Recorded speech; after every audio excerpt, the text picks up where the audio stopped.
ויהי מקץ 40 יום, ויפתח נוח את חלון התיבה אשר עשה. At the end of 40 days, Noah opened the window of the ark that he had made. And he sent out a blue jay to see whether the waters had decreased from the surface of the earth. But the blue jay could not find a resting place for its foot and returned to the ark, for there was water over all the earth. Putting out his hand, Noah took the blue jay back into the ark with him. He waited another 7 days and again sent out the blue jay from the ark. And finally, the blue jay came back to Noah toward evening, and there in the blue jay's bill was plucked up a commissioner's trophy. And then Noah knew the World Series had been won.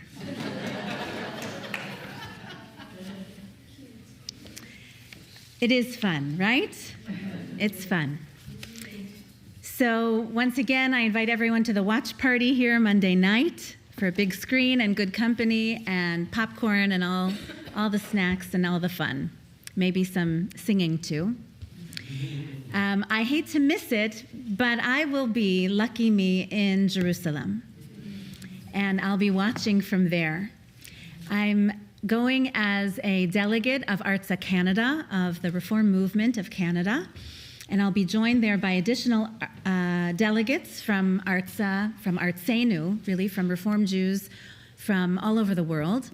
And I look forward to being your voice there and casting our votes as best we can for what will be $2 billion allocated in one way or another to support life in Israel and life throughout the Jewish diaspora.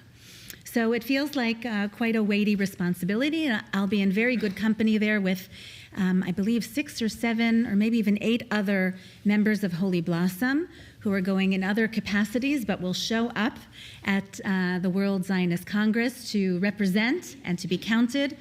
Our congregant Carol Sterling is the only Canadian receiving a very special award. She will be made a fellow of the World Zionist Congress. So there will be much to report on from there and when I return as well. And you may have seen already that I'm wagering a bet with my friend and colleague Rabbi Yoshi Zweiback of the Stephen Wise Temple of Los Angeles. So there is hard money on the table, and we need your prayers, I guess. So keep them coming. Now, with all that fun, there is something, at least one thing I'd like to speak about tonight, that is some pretty serious stuff that comes from this sacred myth of Noah's Ark. It's a story we love to tell. It's a story we love to hear. When you pay attention and notice the language, you'll see that God says to Noah, "Tsei min hateva," get out of the ark, together with your wife, your sons' wives, and bring out with you every living thing of all flesh that is with you, birds, animals, and everything that creeps on earth, and let them swarm on the earth and be fertile and increase on the earth. And so only then, vayetze Noach, only then did Noah come out of the ark. So why is this surprising? Noah needed to be told to leave the ark. At the beginning of the story, it isn't surprising that Noah needs to be told to go into the ark, because no one would have expected such a flood as this. Noah needed to be instructed by God, commanded by God to build the ark, and then eventually to get into the ark. It is written there, Vayomer Adonai leNoach, bo ata v'chol beitcha el hateva, go into the ark with your entire household. And Noah did, vaya'as Noach kechol asher tzivahu Adonai. Then Noah did just as God had commanded. And that's a repeating motif over and over again. Noah did just as God had commanded. Noah did just as God had commanded. And then God closed the door. It is written, Vayisgor Adonai ba'ado. God shut him inside. Whether it was by a closing door or a closing window, some even say a skylight, we're not sure. But over and over again, at the end of the story, it's written in at least 7 different ways that the waters had subsided, that the fountains of the deep and the floodgates of the sky were stopped, that the rain of the sky was held back, that the waters receded steadily from the earth, that the waters had diminished, that the ark came to rest on the mountains of Ararat, that the waters went on diminishing until the 10th month. In the 10th month, on the 1st of the month, the tops of the mountains then became visible. And only then did Noah dare to open the window to see for himself.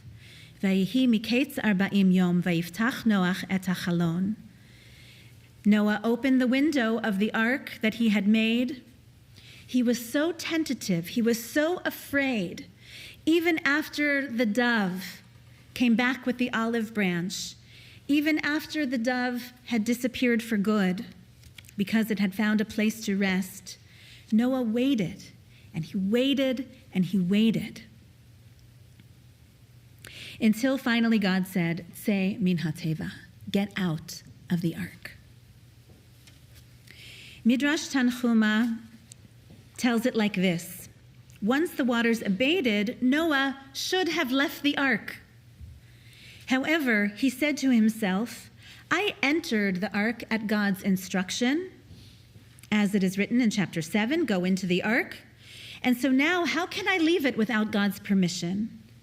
The Holy One, blessed be God, then said, if it is permission that you need, if it is my permission that you seek, then I shall give it. This is your permission. Tsei min hateva, get out of the ark. So the rabbis are critical of Noah for waiting and waiting. Even though the waters had receded, even though the ark came to rest, what was he waiting for? What was he so afraid of? Rabbi Yehuda bar Eli comments on the scene, saying, if I had been there, I would have busted down the door of the ark, and I would have taken myself out. And this was written a good 1,000 years ago. Sarah Hurwitz, who is the former speechwriter for President Obama and is now a rabbinical student with the Hartman Institute, has been teaching us for about a year or so, using the metaphor of the flood. She says, when there is a tsunami of hatred rising, you cannot fix it with buckets. You have no choice but to build an ark. And that is exactly what we have been doing. For more than 2 years now, we have been building an ark. We have been building it not out of gopher wood like Noah did, but we've been building it out of community and prayer and ritual and advocacy and demonstration and social media and volunteerism and a whole lot of love and concern. That is how we have constructed our ark. And it is a great ark. It is strong. I personally have found protection and comfort in this ark, inspiration and uplift in the ark that we have built here. The question today is, when do we come out? And how do we know when it's time to come out, when it's safe to come out? Do we open a window to witness with our own eyes whether or not the floodwaters have receded sufficiently? In a world when it's harder, a time when it's harder to hear God's voice, how do we know when it's safe to come out or when it's necessary and responsible to come out? I don't know, but I do know that it's time to start asking that question. And I think it's a conversation that we should be having across the congregation and the community at large. Jewish Canadians need to be asking one another, is it safe yet? Can we loosen our grip a little bit? Or is it still a dangerous time for us and we need to hold on tight? I don't really know. Not yet. I promise I'll let you know when I have a hunch. But in the meantime, I will remind you of the blessing that we say when we see a rainbow. Baruch atah Adonai Eloheinu melech haolam, zocher habrit, v'ne'aman bivrito, v'kayam b'ma'amaro. Praised are you, eternal our God, ruler of the universe, who faithfully remembers the covenant never to flood the earth with water again, and who keeps the covenant as a divine province, a divine promise. So keep your eyes open for that rainbow and let us know when you see it. Amen.